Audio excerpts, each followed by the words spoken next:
The dice stopped rolling the second he saw the child. Kang Jian's hand froze halfway to his whiskey glass. For a moment the world didn't make sense. The Paradise Hotel ballroom continued its elegant chaos around him. Crystal glasses clinking, orchestra music floating through the air, politicians laughing too loudly, and men in $1,000 suits pretending they trusted each other.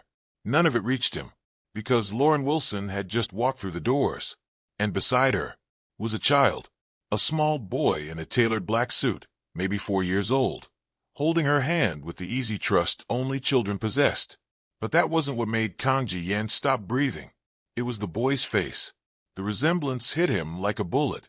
Sharp cheekbones, dark eyes that looked older than they should, and the way he carried himself with quiet observation instead of childish distraction. The boy looked exactly like Ji had looked at 4 years old. The room tilted. For a second he wondered if the alcohol had finally caught up to him. But the boy moved again, and the illusion shattered. Lauren walked through the ballroom with her head high. She wore a gold dress that caught the chandelier light like liquid fire, the fabric hugging her body as if it had been designed specifically to remind every man in the room that she existed. Her natural curls framed her face like a wild crown. Her brown skin glowed beneath the lights. But what struck Ji the most was the way she moved. 5 years ago, she had been careful, quiet, always aware of danger. But now, Lauren Wilson walked through a ballroom filled with criminals and billionaires like she owned the air they breathed. Confident, untouchable, and completely indifferent to the man watching her from across the room. Ji's fingers tightened around his glass.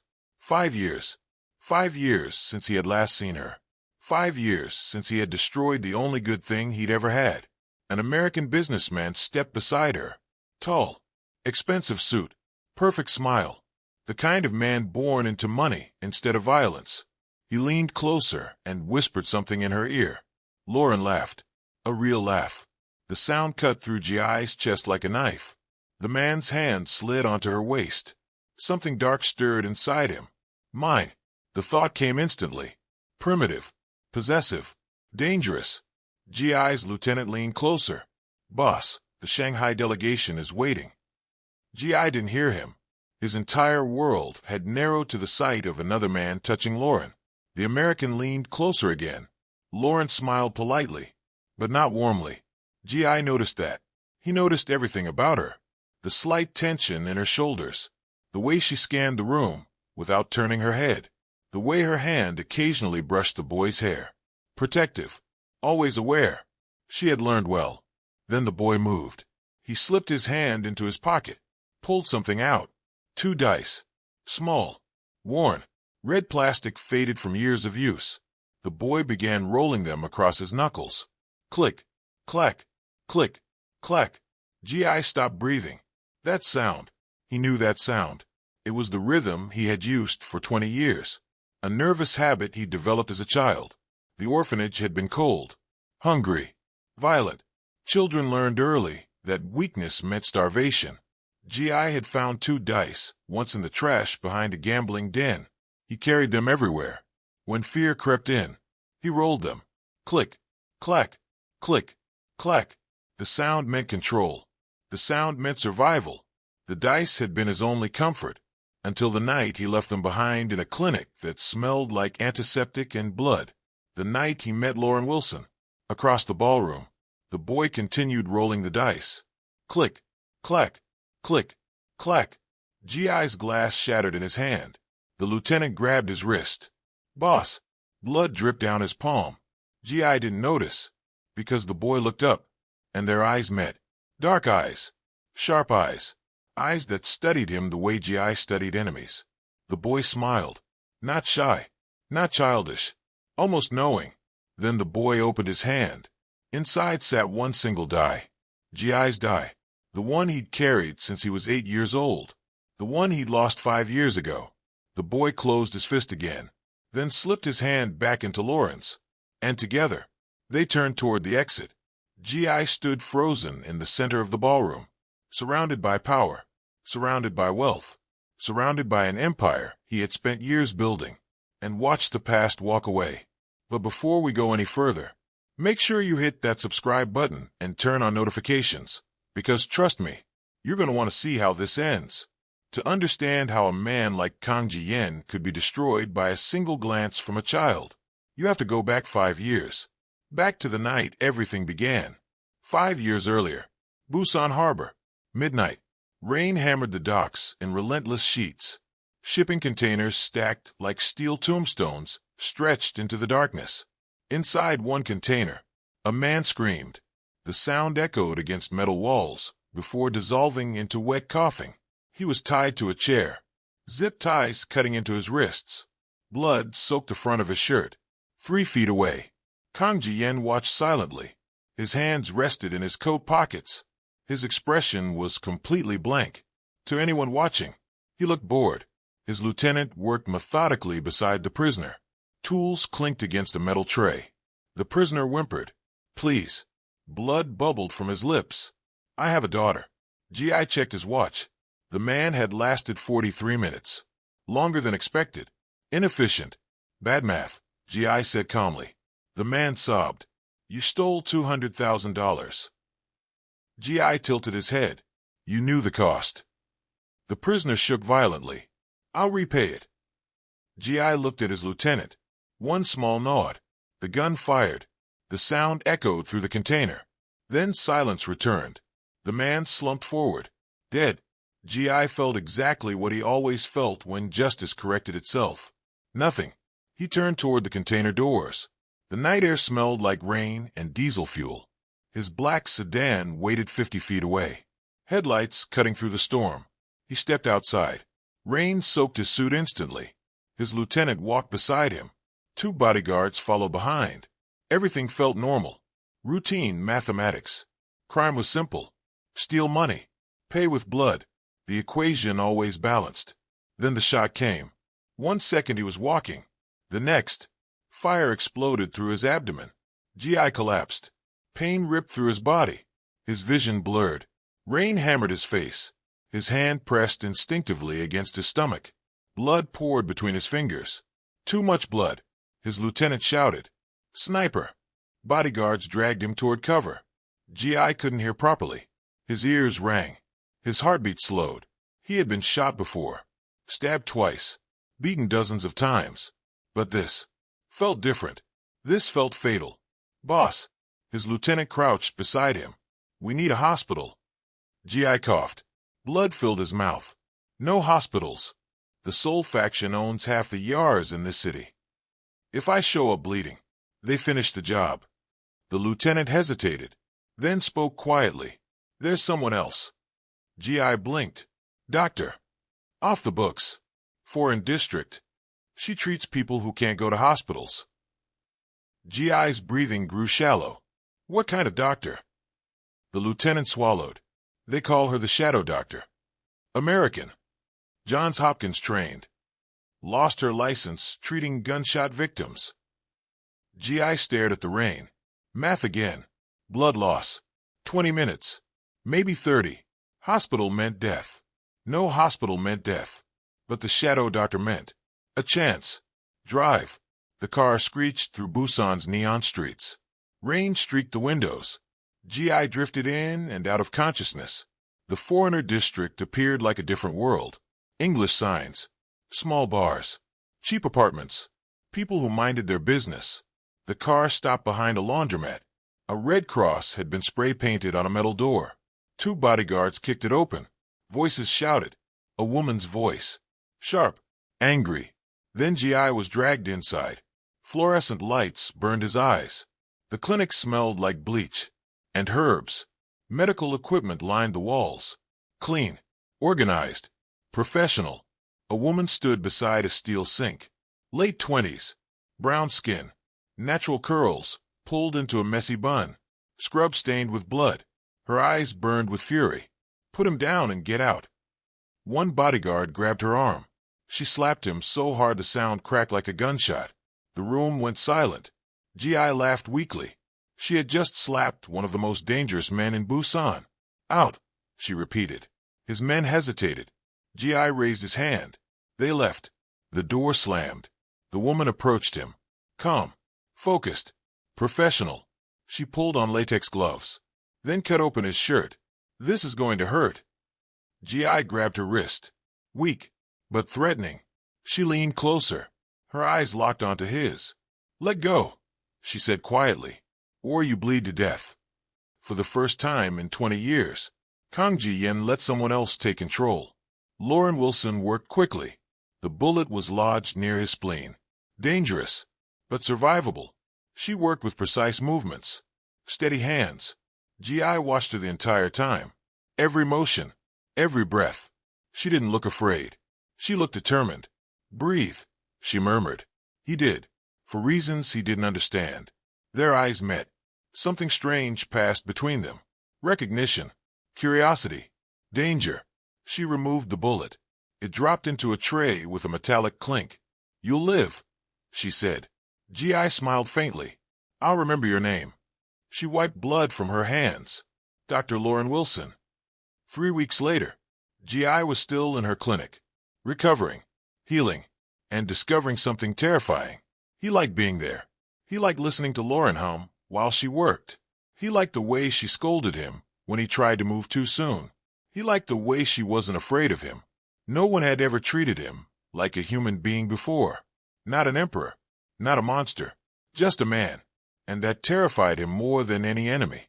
Because if he allowed himself to feel this, he might never survive losing it.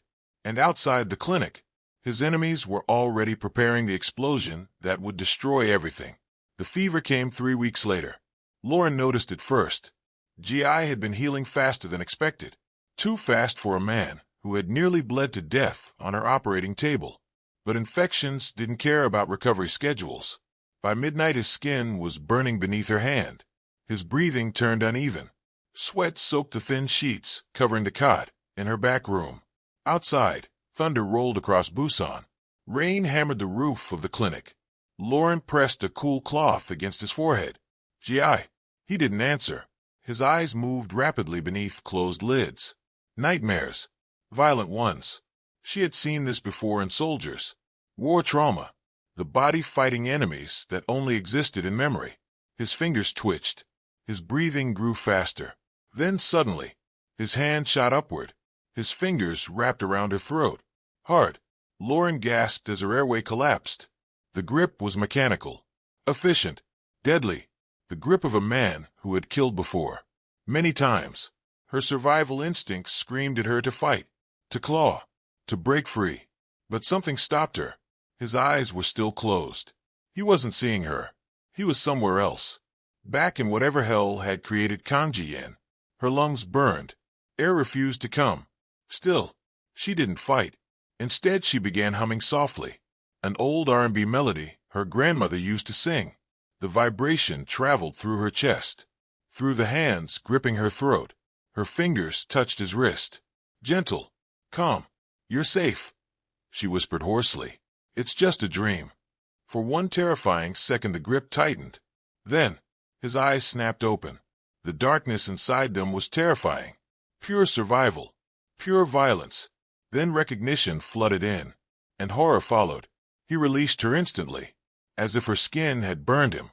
He staggered backward off the cot. "Ah!" The word died. He stared at his hands like they belonged to someone else. Lauren coughed violently. Red fingerprints bloomed across her neck. But when she looked at him, she didn't look angry. She looked worried. "Bad dream?" she asked softly. GI couldn't answer. His chest rose and fell rapidly. In the fever haze, he had been back in the orphanage. Back where survival meant violence. Where boys fought over bowls of rice. Where mercy meant starvation. He had almost killed her. The one person who had saved him. Lauren stepped closer. "You're burning up. Let me check your temperature." "Don't." The word came out harsher than he intended, but she ignored him. She pressed the cloth against his forehead. Cool water slid down his temple. The relief made him shudder. She was too close. He could smell cocoa butter on her skin. Too close to someone who could destroy him. "You're safe here," she said quietly. The word struck him like a blow. Safe. GI had never been safe. Not once in his entire life. But here, in this tiny illegal clinic, with rain pounding outside, and Lauren Wilson standing inches away, he felt something crack open inside his chest. Something terrifying. Want. Not lust. Not possession. Something deeper. Something that made him want to pull her into his arms. To bury his face in her hair. To feel her heartbeat against his. The feeling terrified him. Because men like Kangji Yen didn't get happy endings. Everything he touched eventually died. Stay away from me, he said. Lauren crossed her arms. You're delirious. He tried to stand. The room spun violently. She caught his shoulder. You can barely walk. He grabbed her wrist suddenly. Pulled her closer. Their faces were inches apart. Do you understand what I am? He whispered. A criminal. A killer. Everything I touch gets destroyed. Lauren didn't pull away. Instead, she lifted her hand and gently cupped his jaw. I know exactly what you are. Her thumb brushed the stubble on his cheek. And I'm still here. Something inside him broke. He released her instantly. Turned away. Because if she touched him again, he might beg her to stay. 2 days later, the explosion came. It started with a roar. The windows shattered inward. Glass became shrapnel. The laundromat storefront disintegrated in a blast of fire and smoke. Lauren barely had time to react. G.I. tackled her to the floor. His body shielded hers as the ceiling collapsed. Heat scorched his back. Metal twisted. Concrete cracked. 30 seconds of chaos. Then silence. Smoke filled the air. Car alarms screamed outside. G.I. pushed himself up slowly. Dust coated everything. Lauren. No answer. His heart stopped. She lay motionless beneath him. Blood trickled from her temple. Her eyes were closed. Her chest wasn't moving. No. He pressed his fingers to her throat. Nothing. Panic slammed into him like a freight train. He tilted her head back. Checked her airway. No breathing. No pulse. The ghost of Busan had executed dozens of people without emotion. But now his hands were shaking. Lauren. His voice cracked. He positioned his hands over her chest. Started compressions. 1, 2, 3. 30 compressions. He leaned down. Forced air into her lungs. Nothing. Again. Breathe. 30 compressions. Her rib cracked beneath his palms. He didn't stop. Don't you dare leave me. Again. And again. Then, she gasped. A horrible choking sound. Her back arched. Air flooded into her lungs. She coughed violently. Her eyes flew open. G.I. grabbed her shoulders. Easy. You're breathing. Lauren clutched his shirt. Her hands trembled. G.I. He pulled her into his arms, holding her tighter than he had ever held anyone. Her heartbeat thudded against his chest. Alive. She was alive. Sirens wailed in the distance. G.I. closed his eyes and realized something terrifying. He couldn't lose her, which meant he had to let her go. An hour later, the clinic was gone, burned to rubble. Lauren sat on the curb wrapped in a blanket. Dust still clung to her curls. Blood had dried near her temple. G.I. stood 20 feet away. His men had arrived. 3 black sedans waited, engines running. His lieutenant approached. Boss. G.I. held up a hand. Silence. He grabbed the metal briefcase from the car. Walked toward Lauren. Each step felt like walking toward execution. She looked up at him. Hope flickered in her eyes. That almost broke him. He set the briefcase at her feet. There's $500,000 inside. She blinked. What? A passport. A visa. New identity papers. A flight to Chicago leaves in 3 hours. Lauren stared at him. What are you talking about? Our arrangement is over. Her face went pale. Arrangement? You were useful, he said coldly. A doctor when I needed one. But now you're a liability. The words tasted like poison, but he forced them out anyway. The Soul faction knows about you. They'll kill you to hurt me. Take the money. Disappear. Lauren shook her head slowly. You're lying. I'm a criminal, he replied. Lying is what I do. Her eyes filled with tears. Look at me, she whispered. He did, and forced himself to deliver the cruelest lie of his life. The last 3 weeks meant nothing. Her hand trembled. She touched his wrist. His pulse jumped beneath her fingers.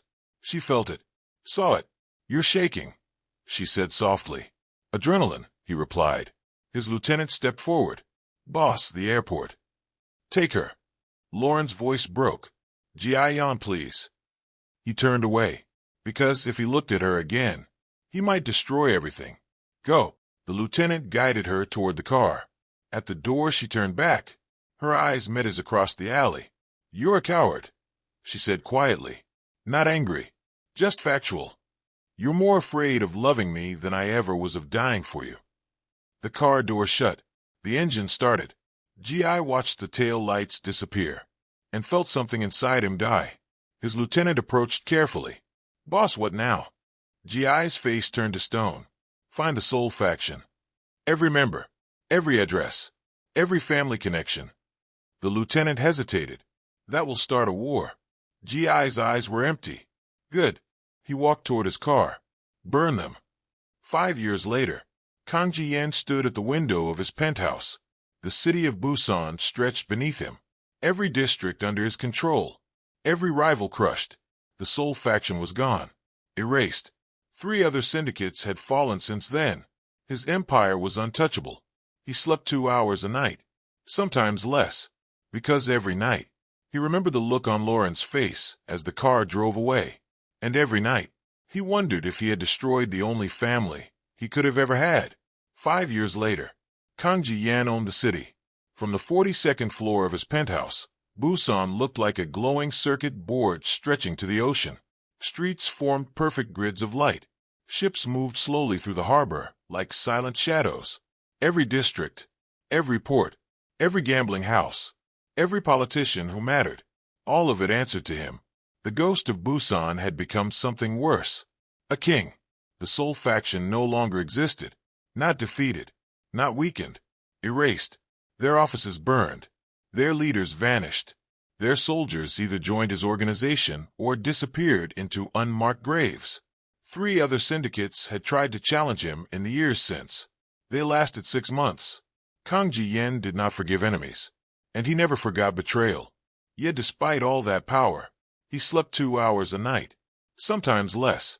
Insomnia had started 6 months after Lauren left. At first he thought it was temporary. Stress. War. But eventually he understood the truth. The quiet was the problem. Silence left room for memory, and every memory led back to her. The penthouse was silent tonight. 3:07 a.m. The city below never truly slept. But at this hour, even Busan softened into something quieter. GI sat behind his desk reviewing shipping manifests. His phone buzzed constantly. Territory disputes, money transfers, smuggling routes. All of it required decisions only he could make. His empire ran on calculation, and Kang Ji-yen was very good at math. Yet his attention drifted. His eyes moved toward the wall across the room, toward the safe. He stared at it for a long time. He had promised himself he wouldn't open it tonight. But promises meant very little at 3 in the morning. He stood, walked across the room, placed his thumb against the biometric lock. The steel door clicked open. Inside were no weapons, no cash, no blackmail files, just photographs, and a single red dye. GI picked up the first photograph. Lauren at O'Hare Airport, exhausted, shell-shocked, a small carry-on bag clutched against her chest. He had arranged for someone to follow her from Busan, just to make sure she arrived safely. The photograph had been taken from a distance, but even from that distance he could see the bruise on her temple from the explosion. His chest tightened. He moved to the next photo. 3 months later, Lauren outside a small apartment building in Chicago's South Loop. She looked healthier, stronger, still cautious. The next photo showed her wearing hospital scrubs, standing outside an emergency entrance. Her medical license had been restored. Not officially, but the right bribes in the right places could fix many bureaucratic problems. GI had paid them all. Quietly. Lauren never knew. Another photo. A year later. Lauren sitting in a cafe, laughing with co-workers. The tension had left her shoulders. Her smile looked genuine again. He stared at that one the longest, because he had not seen that smile since the night he sent her away. More photos followed. Lauren attending medical conferences. Lauren speaking at charity events. Lauren receiving an award for humanitarian work. Every year, she looked stronger, more confident, more alive. She had rebuilt her life without him. Exactly what he wanted. Exactly what he deserved. But the last report from his investigator made something dark twist inside him. A man, Dr. Michael Hayes, cardiologist, 37, divorced. He had taken Lauren to dinner twice. GI had read that line 17 times, then closed the file, pretended it didn't bother him, pretended he wasn't imagining breaking every bone in the man's body. He picked up the red dye last. The plastic was worn smooth. He rolled it across his knuckles automatically. Click, clack, click, clack. The familiar rhythm filled the quiet room. He had left it behind in her clinic the night everything changed. He often wondered if she had found it. Maybe she kept it. Maybe she threw it away. Maybe it meant nothing to her at all. But to him, it felt like the last piece of a life he destroyed. He placed the dye back in the safe, closed the door, and forced himself back to work, because work was the only way to keep from thinking about what he had lost. 2 weeks later, the Paradise Hotel ballroom glittered with artificial luxury, crystal chandeliers, live orchestra, waiters moving silently between tables with silver trays. Tonight's event was officially a charity gala.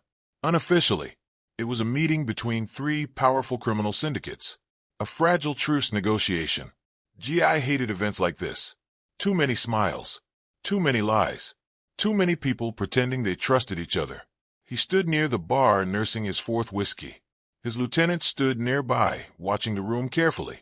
"Boss," the man murmured quietly, "the Shanghai delegation wants to speak with you." In a minute, GI wasn't really listening. He scanned the room out of habit, identifying threats, weapons, escape routes. It was instinct, a survival habit that never disappeared.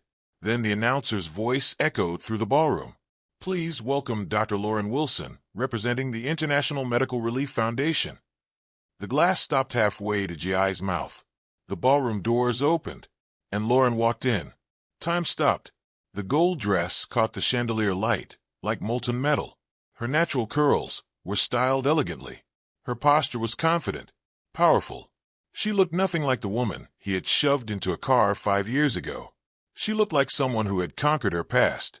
GI's fingers tightened around the glass. Every nerve in his body screamed. 5 years. 5 years without seeing her. 5 years without hearing her voice. And suddenly she was here. 10 steps away. Alive. Real. The room applauded politely as she entered. A tall American man walked beside her. Handsome. Confident. His suit screamed wealth. He leaned toward her, said something quietly. Lauren laughed. A real laugh. The sound cut through GI's chest like a knife. The man's hand settled casually on the small of her back. Something inside GI snapped. The glass shattered in his hand. His lieutenant grabbed his wrist immediately. "Boss." Blood dripped onto the floor. GI didn't notice. All he could see was that man touching Lauren. "Mine." The word formed in his mind before logic could stop it. He started walking. The lieutenant grabbed his arm. "Boss, don't." GI shook him off. The crowd parted instinctively. People sense danger the same way animals sense predators. Conversations died. Music faltered. GI walked forward slowly, eyes locked on Lauren. 10 feet away now. The American leaned closer again. His hand slid lower on her waist. Something murderous settled in GI's bones. He could kill the man. Right here. One quick movement. Snap the neck. Deal with the consequences later. He was 5 steps away when Lauren looked up. Their eyes met. Shock flickered across her face. Then recognition. Then something colder. Anger. She stepped directly in front of the American, blocking GI's path. "Don't," she said quietly.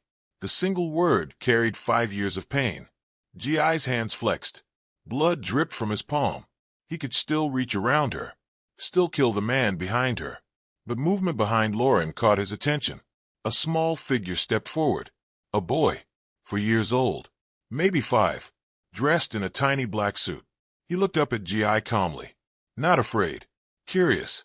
Then the boy reached into his pocket. 2 dice appeared in his small hand. He rolled them across his knuckles. Click, clack, click, clack. The sound cut through GI's rage instantly. His breath stopped, because that was his habit, the nervous motion he had used since childhood. The boy looked up at him and smiled. Not shy, not confused, almost like recognition. Then the child opened his fist. Inside sat a single red die, the same die G.I. had lost 5 years ago. The world tilted. Lauren's voice came quietly. His name is Min Jae. The ballroom was silent now, every eye watching. He's 4 years old. G.I.'s heart hammered. The math happened automatically in his mind. 4 years old. 5 years since he sent her away. 9 months of pregnancy. That meant, "You were pregnant," he whispered, "when you left." Lauren's composure cracked slightly. 8 weeks. The American man beside her looked confused. "Lauren, who is this?" She didn't look away from G.I. "Someone I used to know. Someone who decided I wasn't worth the risk." The words hit like knives, but G.I. barely heard them. His entire world had narrowed to the child standing between them. The boy stepped closer, still rolling the dice. Then he stopped, looked up at G.I., and asked quietly in Korean, "Are you my appa?" The question shattered Kang Ji-yan's world. "Are you my appa?" The boy's voice was soft, clear, and innocent in a way that made the entire ballroom feel suddenly too quiet. For Kang Ji-yan, the world stopped. Sound vanished. Music, conversations, the clinking of glasses, all of it disappeared. Only the boy remained, 4 years old, small, standing in front of him with calm curiosity and 2 worn red dice resting in his palm. G.I. had faced assassins without blinking. He had ordered executions with the same expression someone might use to order coffee. He had built an empire that terrified half the criminal world. But now, his knees felt weak, because the boy's eyes were his eyes. Dark, observant, unnaturally calm for a child. And when the boy tilted his head slightly while studying him, G.I. felt his chest tighten. That movement, that exact movement, he used to do it himself whenever he analyzed a situation. His son. The realization struck him like lightning. 4 years old. Which meant, 5 years ago, when he put Lauren in that car, she had already been pregnant. His chest felt hollow. 5 years. 5 years of birthdays. 5 years of first steps. 5 years of first words. All of it gone. Lost. Because he had been too afraid to keep them close. G.I. slowly dropped to his knees. The movement shocked the entire ballroom. Whispers rippled through the crowd. The ghost of Busan didn't kneel. He certainly didn't kneel in front of a child. But G.I. barely noticed, because he was staring at the boy. Up close now. The resemblance was undeniable. Lauren's warm skin tone. Lauren's soft mouth. But the bone structure, the eyes, the intensity, those belonged to him. His voice failed. For the first time in years, Kang Ji-yan didn't know what to say. The boy stepped closer, completely fearless. Then he held out one of the dice. "For you," he said simply. G.I. looked at the small red cube resting in the boy's palm. It was worn smooth from use. The same die he had carried since childhood. The one he thought he lost forever. "My mom says these make you brave," the boy added. "She said you gave them to her." The room felt smaller. G.I. reached out slowly. His hand trembled. A hand that had held guns, knives, power, now shaking while accepting a tiny plastic cube. When his fingers closed around the die, something inside him broke. 5 years of emotional armor shattered instantly. The boy smiled, then did something completely unexpected. He stepped forward and wrapped his small arms around G.I.'s neck. The embrace was sudden, trusting, simple. Everything G.I. didn't deserve. His body froze. He was terrified of hurting him. Terrified his strength might break something fragile. But instinct took over. His arms wrapped carefully around the boy, holding him. His son. The smell of children's shampoo filled his senses. Something sweet, clean, warm. Min Jae pressed his cheek against G.I.'s shoulder. "You're crying, Appa." G.I. hadn't realized. Tears slid silently down his face. He hadn't cried since he was 8 years old. Not when he was beaten. Not when he starved. Not when he killed his first man. But now, holding his son, he couldn't stop. Across from them, Lauren watched silently. Tears slid down her cheeks. But her expression wasn't soft. It was fierce, painful. 5 years of anger and heartbreak sat behind her eyes.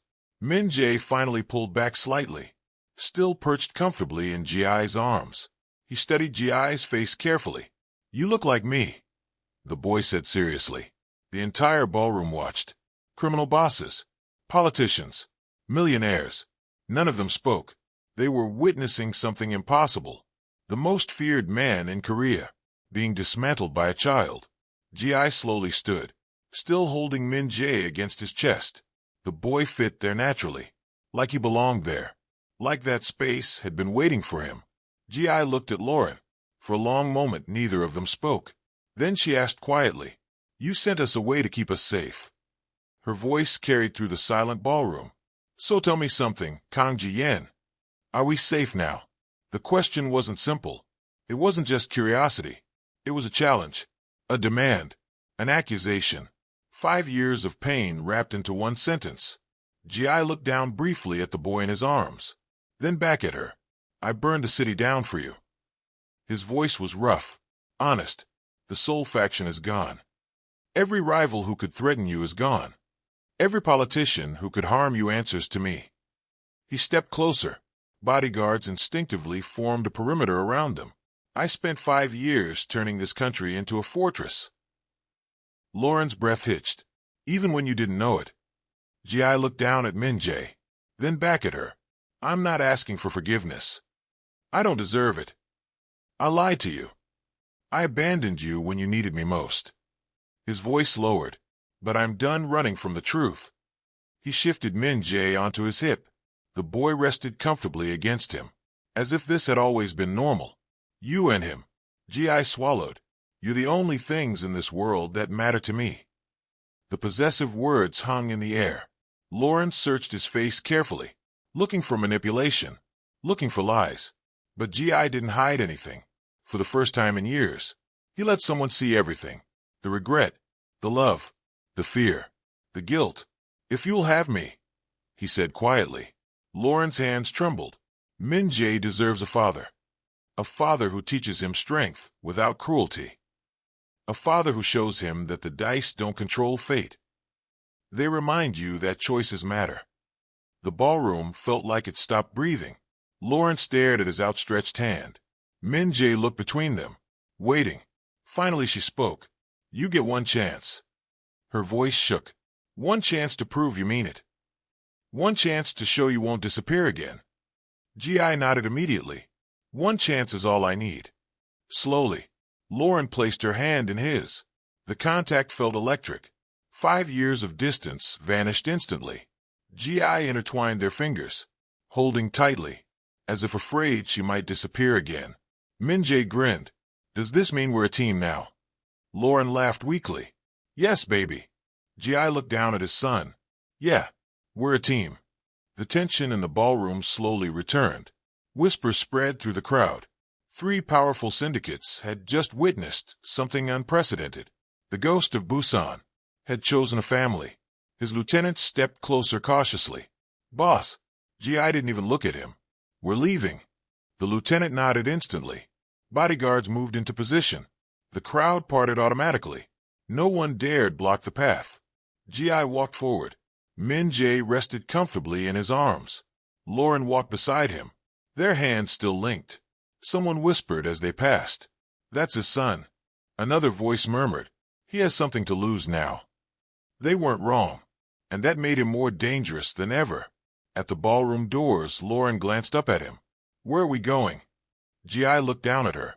For the first time in 5 years, he smiled. A real smile. Not the cold one that terrified enemies. A genuine one. "Home." Min Jae lifted his head. "Do you have video games?" Ji chuckled quietly. "We'll get some." "Lots." The boy nodded approvingly. Lauren shook her head. "You're already spoiling him." Ji shrugged. "I missed 4 birthdays. I have catching up to do." The doors opened. Night air flowed inside. Busan glittered beyond the entrance.